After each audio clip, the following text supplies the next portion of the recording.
Roy has built, if we look at this lead lever for his business within his network of mountain biking, he's gone a mile deep. What most people do is they go an inch deep and then they try 30 different other things. All right, guys, here we go now. It is time to unlock more doors to deals. We're real estate investors here. We're real estate agents here, and we all have one thing in common. We believe that we can. We can live the life of our purpose. We can create financial freedom. We can build a better life for those that we love, and we can live the life of our dreams. I don't care if you're trying to do your first deal or your 500th this year. You can get to the next level, and we're here to help. Hey guys, this bonus episode can be found on doorstodeals.com/bonus007. And I wanted to share with you today a great example of a weekly coaching call that we have that's for network members only.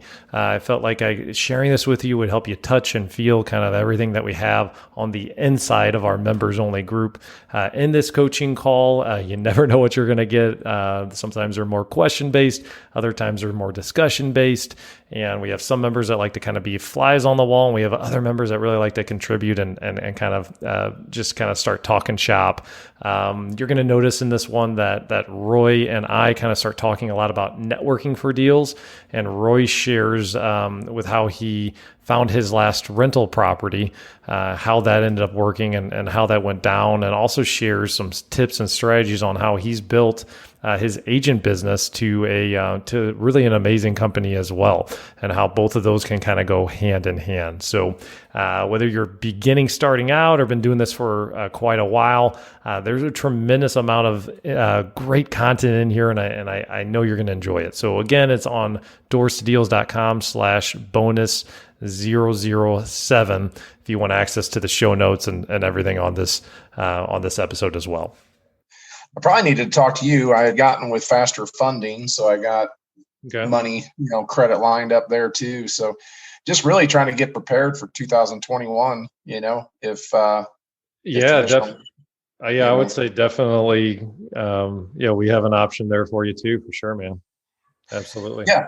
And I told you we bought another rental in Overland. So just kind of work through all that, working with a new municipality that I haven't done a whole lot with. So getting used to the people at City Hall and trying to make friends, not enemies. How'd you get your rental deal that you most recently got? One of the guys I mountain bike with, he had this one. He's got one in Jennings, and had a tenant for 10 years moving out. And I think he kind of knew that he had some maintenance stuff he was going to have to do, and he was just kind of ready to get out of it. So I met up with him, and I gave him basically my cash value, and I gave him kind of an a la carte thing after that. I gave him a fixed rate on what I would charge him to actually, market it to other investors.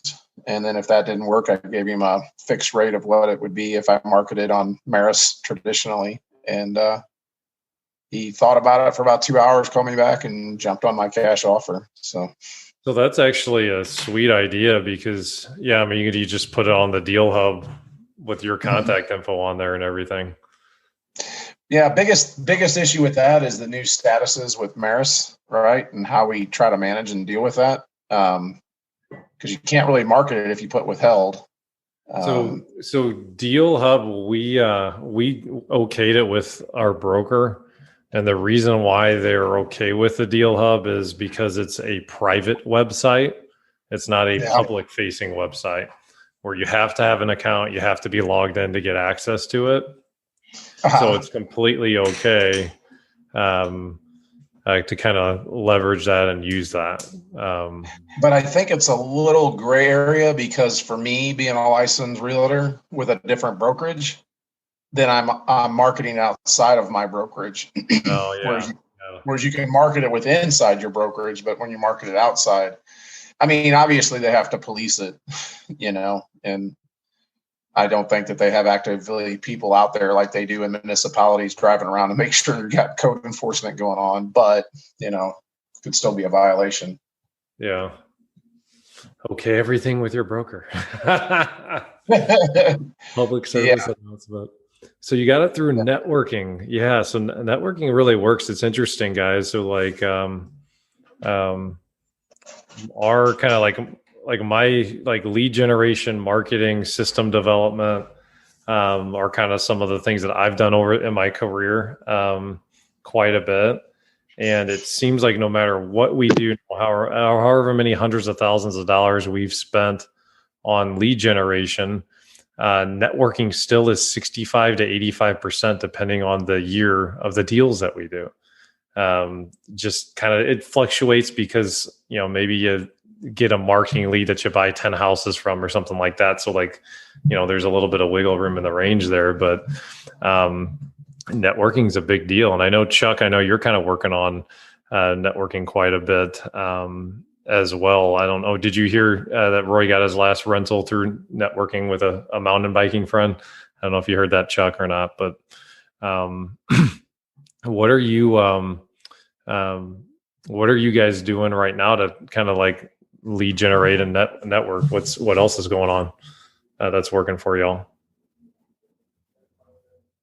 Well, I think you always got to be, I think it's our job as real estate professionals to educate our SOI on what we do.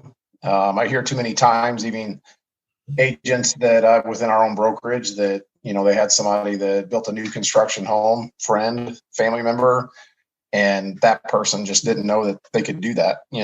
So it's kind of on us, to make sure that we're educating those around us. I think, and I think when you're a traditional real estate agent, people can look at you and go, "Oh, he just does traditional real estate." When it came to something that was buying cash, they may not know unless you talk about it. Share it with them, share them with your passions of why it is something that you do and that you can help out with. So when you do, so Roy, to give you guys a little bit of background on Roy does something that when you network, something that I recommend that everyone do. Roy is huge into mountain biking.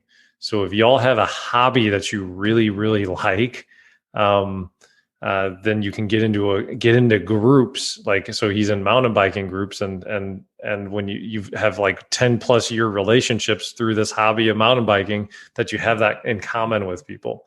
And that's like, isn't that about half of your business comes through networking with people kind of within that circle of friends that you developed over the years? Yeah, no, it's a huge part of my business. That, and along with my wife being a nurse, and she's a charge nurse, and people that she works with likes and trust her. I always tell her she's in real estate, even though doesn't have a real estate license. But yeah, no, it's a great thing. I have a couple of times a week that we do either gravel or mountain biking, and then we all sit around after that and share some beers. So there's a lot of discussions going on. On top of that, I do some promoting with the mountain bike races, sponsoring race teams, and then I get swag stuff together too that I can hand out, like water bottles with my business card basically on it, logo, phone number. So I really try to use a lot of those different areas, gift prizes at races and stuff, just to promote really what I do for a living, and then a lot of those people seem to enjoy, being a part of the community I'm in, enjoy that I give back to it, because I do a lot of other volunteering for trail building and that kind of thing. And, when it comes to them actually making a move with real estate, if that's what they know I do and they like and trust me, then they're bound to be able to reach out to me comfortably, move from there. And it's such a win-win because you truly love it. It's like you're lead generating, but you're doing something you love at the same time, right? My wife and I have been talking, and I'm going to do over 7 million this year in traditional real estate, and I try to think about what I've tried Realtor.com, Trulia, that kind of thing. It was just really ugly cold call leads that didn't amount to anything. If I was lucky, I got enough business to pay back, what I was paying out over a year. I feel like I need to be doing more because I don't feel like I'm working. I feel like there's something else I should be doing because it should feel like work, but it just doesn't. So that's amazing, man. So, and here's the thing that I'd like to call out on this. So, like, we're kind of talking marketing lead generation, which is kind of my forte, right? Roy has built, if we look at this lead lever for his business within his network of mountain biking, he's gone a mile deep. What most people do is they go an inch deep and then they try 30 different other things. So Roy mentioned that, like you just mentioned, it's a couple day a week commitment that you're doing things with people or having beers with people or whatever. And you truly enjoy it. It's a true passion of yours. So it's the other thing about this is you can't be fake with it. Like you have to really like mountain biking or you may try it out and then get zero business from it because everyone's like, who's this clown that doesn't actually like this? He's not one of us. He's not one of our tribe. But if you find that tribe, then my goodness, like it's just a powerful, powerful thing. But it's like networking on steroids because so you're getting 7 million a year, but you're getting it because you're doing a couple of days of work, you're working on the trails, you're sponsoring events, you're going to events, you're volunteering, you're participating in these events, versus someone that says, oh, well, I want to network. I'm going to go to my first mountain biking networking event and hopefully I meet somebody and then maybe I met one person and maybe I have a coffee with them and then I don't ever talk to that one person that I met ever again. And then I'm on to the next networking event. I'm on to the next thing. And when we go a mile deep and we really dive into that niche, we really dive into that specialization, that's where that's kind of the niche. There's riches in the niches, right? That's where all the money, that's where all the power is, and behind it. So I don't know of anybody really doing. There's what's the name? There's an agent doing probably more than 7 million a year through Zillow ads. Oh gosh, I forget his name here in St. Louis, but I don't know very many agents doing 7 million a year. On like internet leads. Well, I'd say the biggest thing is, I could do all the cycling that I do, and I could show up and I could have some, wonderful sticker on my vehicle that says I'm into real estate to whatever facet it is. But I really do think that it's a very personable business that we're in, and people like to jump on the bandwagon with people that have passion, and I think that just really, it brings, like we said, the honesty with it, the passion, being a part of that and trusting. So I probably wouldn't get 7 million a year. I probably wouldn't get as much as I get if I just had a freaking placard on the side of my car and showing up to some of these events, So So it is a little bit different being an investor with things. That's one of the biggest advantages of being an agent is anywhere you go, any sort of group that you would join, any homeowner that's in that group is going to move a potential client every 7 years or 7 to 10 years, whatever it is now. At one point when I first started my career, I think it was every 7.5 years. I actually haven't looked at that stat lately. I think it's gone up. I don't know if Roy, if you've looked at that lately, but literally every single person that Roy meets in mountain biking over the next decade could be a client. But so in investing, it is a little bit different. It's a little bit more niched and nuanced. So you may have to apply the same principle, but apply it to apply it to maybe you have to create your own investor networking meetup, or maybe you kind of leverage something like 3 Doors where we have investors, where it's really more investor on investor, like more of a business to business type of thing. But the same principles apply in that if you just go to a networking event, you have one coffee and then you never talk to the person again, there's not a whole lot you're going to get out of it. But if you really dive in deep, become a part of the community, get engaged, build relationships, build friendships with people. We have David Onanian and Kyle Fernandez are 2 network partners. and they met together and they made $80,000 on a flip. That because they built a relationship with one another.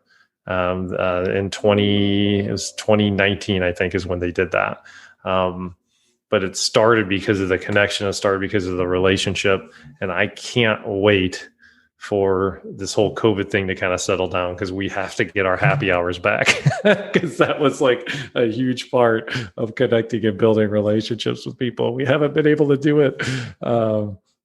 We're talking about doing them again, but because the virus is spiking now, we're kind of getting gun shy again on it. But Chuck, this topic's actually really related to what you're working on with the agents. Is there anything? Can you add anything to this? Is there anything you want to talk about on that end of things? I'm calling you out. I know you're muted.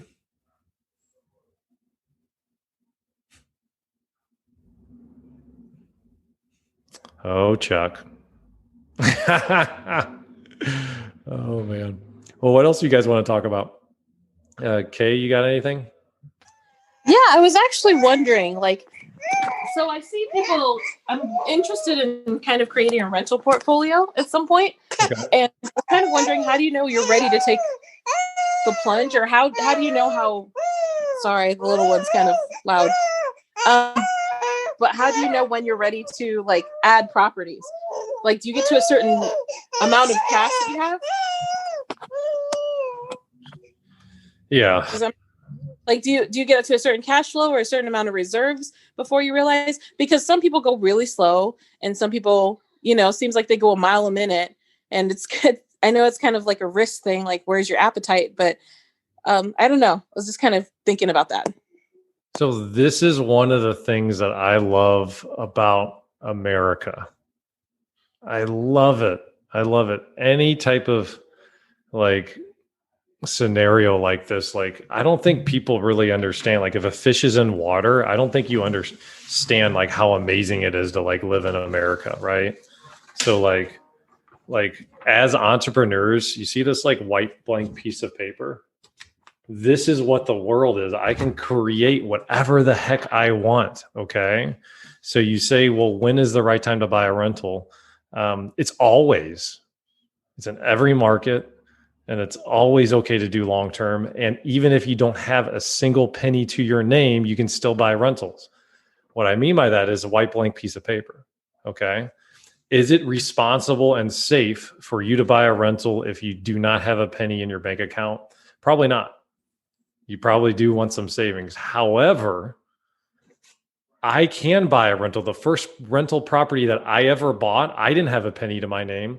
Hey there, if you're looking to get the ultimate edge for your real estate investing company, go to doorstodeals.com/invest for more information. Just so you know, a high percentage of the people that we interview on this podcast are actually already Three Doors Network members. And our network members have a lot of extra resources. They have access to an online training vault with over 3 years worth of content in it. They have access to vendor savings like our Home Depot discount that's literally saved thousands of dollars for members. And we have a weekly group coaching call, and we have a lot of other great things as well as part of the Three Doors Network. So make sure that you check it out on doorstodeals.com/invest. The first rental property that I ever bought, I didn't have a penny to my name. I talked my my middle class parents into buying a rental with me and being my cash partner on it, to where if anything was needed financially, they were my partner on it. Okay, so just because Jim Manning, when I was 23 years old and didn't have a penny to my name, couldn't afford a rental, doesn't mean that Jim Manning can't buy rentals, and doesn't mean that it's not the right time for me to do it. It may be I may not be able to do it on my own, but I can create the world or an environment or a relationship that makes it to where it is safe and it is secure to do it. Does that make sense, Kay? So as far as that goes, if you're interested in building a rental and you don't feel like you maybe have the reserves that are within your comfort level, that's great. Well, what else can you do? How can you think creatively and create your own destiny? Because it's just a white blank piece of paper. You can create whatever the heck you want. Roy, you kind of wanted to add something in here? Well, I was going to say that I agree with you, and that when you're getting into it, I always look at, especially where I live at in St. Peter's and where I invest in North County, and I've got other investors that I work with, and some, they just have different tolerances, right? Some are like, I just want to be in Lake St. Louis and Wentzville, and they're buying properties that may not cash flow much, but they're banking on a lot of appreciation, for their future. And when it gets paid off, that's when their cash flow, they think, is actually going to happen. Others, kind of like where I'm at, where you can get a good cash flowing rental property for under 80 grand. You're not stuck into it as much as, somebody might be when they're buying a $160,000 home. And you may be getting a little bit of appreciation along with that tenant doing the paying down on your principal interest, and then a little bit of, maybe $200 to $300 of cash flow a month. And then you can go buy those ones in Jennings that are under 50 that are just cash flow hogs, but they're not going to get much appreciation. So I think there's that. I think you're also looking at, how is my money valued, and how expensive is money at the moment, So with somebody like myself, I don't plan on having 150 properties. I don't plan on that being my main source of income or my main niche, so to say. I'd like to have 5 to 10 paid off properties by the time I retire. So therefore, I'm going to be more patient when I'm looking, and I'm going to be, as I look at things too, I'm looking at them going, okay, I like to look at homes as the money I got to put into it to get it rent ready. How much non-sexy money do I have to put in versus how much sexy money do I have to put in? Same thing is if it was a rental, like this rental that I just bought in Overland, tenant had been there for 10 years. He wasn't getting the rent value that he needed to. So I knew what I needed to put into it, and I knew what I could probably raise the rent up to. So therefore I looked at it as the patient waiting came along, and it was something to jump on, So I think you just got to, and that's kind of what I was saying in the beginning of this, also getting my HELOC together, getting my,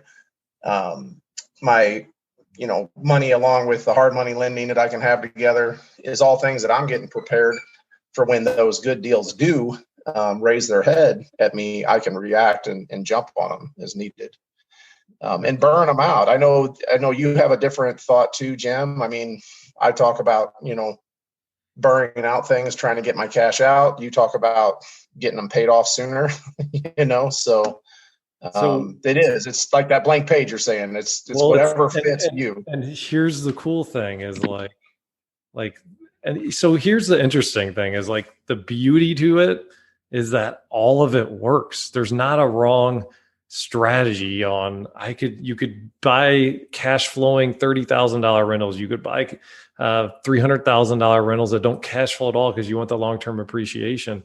All of it works. All of it can be done if you get really good at it and you have the specialty. If you try and go out and do all sorts of different things and just kind of see what sticks, it's going to be really hard to be successful at it. Ryan and I just recently, we are getting hammered on a property. I was going to say something that was inappropriate for this call, but it involved your rear end. It involves our rear end. Okay. We are getting hammered on a new construction deal. We don't do new constructions typically. We brought in a partner, and it's just not working out, and we're losing a substantial percentage of the profits of our entire company this year, percentage-wise, on this one bad deal that went wrong. But we are not focused on new construction. The project was probably bought right, but it wasn't managed right, because we extended ourselves out. So like when we talk about diving into a niche when it comes to networking and becoming like a master at the bicycles networking group, or the bikers networking group, you know what I mean? Or we talk about, like these rental strategies or whatever, like you kind of have to find what fits for you and then just do it over and over again and repeat and repeat and repeat. And there's some people that burring is the exact right, perfect strategy for. There's other people that buying rentals free and clear with 100% of their own cash is kind of the right thing to do. And that's the beauty of this. And that's also the the challenge sometimes of it, because there are so many options that you can do. Yeah. I would say one other thing is, if you're thinking about getting into the rental market, you probably want to do your homework on the areas that you would prefer to invest in. I know me as a traditional real estate agent, and I've got people that have done work with me that I know exactly what they want. I've got others that just say to me in passing, yeah, I got some money. I'd like to invest in real estate. If you find something that the numbers work, let me know. Well, that's very vague. And if something that the numbers work, I probably just keep it myself, to an extent. So I think that it definitely helps when you're trying to find that needle in a haystack if the people around you know where you're actually looking. So you'll actually get those calls probably versus, because there's a lot of Jim Mannings out there that do a lot of direct mailers that people in those areas. And I find with my ones in North County, I get postcards to my house every week saying they want to buy my rental property from me. So you've probably gotten a few from us. but those people in those areas, that's what they're getting. One thing that I've tried to do too in some of those areas, especially Hazelwood West, is I try to let them know. I've also gotten in very well with the inspectors in the area, and they know that I'm not 150 or 50 property individual that, and a lot of them live there. So they're a little sensitive to some of the landlords, and they like some of the ones that are a little more intimate with their properties, so just a thought. Yeah. So on how to market yourself, Yeah. And that's fantastic. Like to see how Roy thinks on this one. So to tie it back into the investing world, well, maybe you don't have a bicycle club, but maybe there's an area you're really interested in investing in. Well, how do I go deep from a networking standpoint and become an active part of this community? Like if I want to buy rentals in South City 63139, okay, well, what events are happening in 63139? When does the community meet together? What are and just kind of dive into an area, meet some of the city officials, you just name it, go to some of the town hall meetings or whatnot, and dive deep into that area. It's the exact same principles of what Roy's done on the agent side of things, but just applied on the investing side of things. So, this stuff really works. We've bought hundreds of homes through networking over the years. It's a big deal. I'd say the biggest thing I've learned in my career is when you try to do too much, you get way too scattered. And that was what you and I talked about the first time I met you, Jim, was, I was trying to diversify myself way too much and I wasn't a master at anything, so you got to watch that too. Yeah. And I think, to me, so what's worked for me, and you can find what works for you, but to me, it's like if I can make money because I'm a fish in water, I realize I'm in water now. I'm in America, the land of opportunity, and I can make money in a million different ways. Well, to me, what makes most sense is I circle back to who do I want to serve? Who do I really want to help out? What areas do I like? And what am I passionate about? What's the type of real estate that gets me up in the morning? Is it flipping houses? Great. Is it rentals? And the thought of building this real estate empire? Fantastic. Whatever it is, you can start from there and then kind of build out the plan that gets you into that. Because you can make millions of dollars in real estate being an agent, being a real estate agent. I think a lot of investors don't realize that, but there are a ton of agents making far more money than most investors make in real estate. They don't really realize that, I can make more money doing a flip than what an agent can make. Some of the agents make crazy good money every year. It's unbelievable what some of these people bring home. But they're probably really into that. They're passionate about it. That's really how they want to spend their time. So your business can be designed and your investment strategies can be designed to the ideal life, the passions that you want. And when you get crystal clear on that, then that's when the magic can happen, when you can dive deep into a niche. And it's the same difference what Roy just mentioned with with when someone says, "Hey, I want to buy a home when the numbers work." Well, if you're networking with someone and you're that vague, you can't receive a referral back. But if you're like, "Hey, Roy, I love 63139. I'd like a single family that's $100,000, $150,000. I don't even need it to cash flow. I just love the area and I'm in it. I want to own these properties for like 15, 20 years and I'm going to make my money through long-term appreciation." When you get anything 63139, you think of me. 63139 me, 63139 me. And like when you get that crystal clear on it and that focused on it, and then you do all of your efforts around that focus, then you have a shot at getting referrals too. I think that's definitely one of the keys with doing the referral networking. Yeah, absolutely. And then the one thing that I keep wanting to put into play that I was too busy on because my traditional real estate was doing so well this year. Plus, to be honest, when things are going well, sometimes you get a little more lazy and comfortable. You start getting creative when you feel like that's flighting, that's going away from you, and now you got to build again, which creates a lot of dips and valleys in your business, which isn't fun either. But one thing that I told it that I have implemented this year is little things, because even within my cycling group, I mean, a lot of those people are my age, so they've got grandparents that are unfortunately passing away, so there's opportunities there and that kind of thing. But really, it's like if somebody comes to mind to me, then I've been making a point this year to stop what I'm doing, send them a text, call them, and just say, "Hey, for some reason, your name came to my mind today, and I just wanted to reach out and see how you're doing." It's like the most easy, non-selfish way to have that touch, in my belief.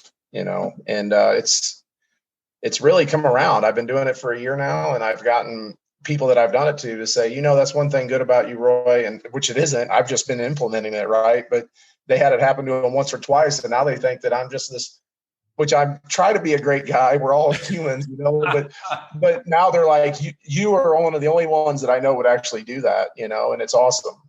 So and that doesn't make me awesome. I'm forcing myself to do it, So in our sales team meeting, we had a fascinating discussion on value. And when you come from contribution, when you're networking with people, that's like such an important key part of it. And the way I've been wired and traditionally, and it might be an insecurity of mine that I need to talk to my mom about, I don't know, but I've always been like, well, value is like, hey, we have this Home Depot discount that we saved $50,000 for our network on this past year. We have this off-market deal hub. We have all these cool things that you can do. We had these investors that are doing deals together, and we have financing for you, and we have all this value, all these resources for you. But I'm ignoring the most valuable thing you can do for somebody. Because I'm actually reaching out and telling someone that you care and seeing how they're doing. Like, Roy, you have no idea that when you reached out to someone might have been that you reached out with last year might have been dealing with a loved one that's sick. Maybe their parent had just died. I mean, who knows what people go through? But in a world that's just filled with people that are just out for themselves, it is so refreshing when you run into somebody that's truly just, "Hey, how you doing, man? What's going on? Anything I can help you with?" That is more value than any sort of bell and whistle you can create for people with any sort of discount, you name it. And I miss that sometimes, and I forget about just showing that you care. What you'll find if you do it is it's not just value to that individual, but it's a value back to yourself. So and then just the rest just comes, right? The traditional business just comes, commissions come, opportunities like what I got with this one in Overland just comes. That's the organic aspect of what you can begin to build on that blank sheet of paper that you held up that can be the beautiful, great life. Yeah. I had one. The other thing is, I think is don't be afraid to share your network partners. And let's be honest, when it comes to people paying the 5-6% commissions for a traditional real estate agent, what makes a good real estate agent versus a beginner real estate agent is their network, your network of specialty professionals, connectors that you have, what you've done, how you can navigate things, and little stuff. Like I had a family that I've worked with on a couple deals. My buddy Mike reached out to me. He's like, "Hey, Roy, dealing with a front door, painter took it off, trying to put it back on, can't get any screws to hold, so the door doesn't want to hold in. It's an old brick home. Just wondering if you had anybody that can work on this or give me any tips." And I said, "This is what I would do first. I would take a bunch of wooden toothpicks, and I would cram those holes as full as you can, and then try to put the same screw in there and see if that gives you some grip to tighten that back up and hold that door in place." So he's like, "I never thought of that." And he did it. And he messaged me, he goes, "Once again, man, I appreciate you." And they reach out to me all the time for that kind of stuff. And that I saw on Bob Vila, and I did it for myself at home. So I'm not a master carpenter. It's just something that I've done. Where were you like 3 weeks ago when I had this problem? Well, I've got a door at my Overland property that's the opposite. I've got a door at my Overland property. It's the opposite. I need to put a shrinker on it because it doesn't want to shut. So. Oh man. Well, hey, we're over on time, guys. So I'm gonna have to let you go. I got a meeting that was supposed to start 5 minutes ago, but I appreciate each and every one of you. This was fun, guys. Okay, so hope you enjoyed this example of our weekly group coaching call that pro members have access to. If you want to learn more about becoming a pro member, all you have to do is go to doorstodeals.com/invest to find more out about that. So that's doorstodeals.com/invest. So go out, guys, live your purpose, and above all else, go after your dreams. Till next time. Thanks for tuning into this show. For more episodes and resources that will unlock doors to deals, check out our website, doorstodeals.com.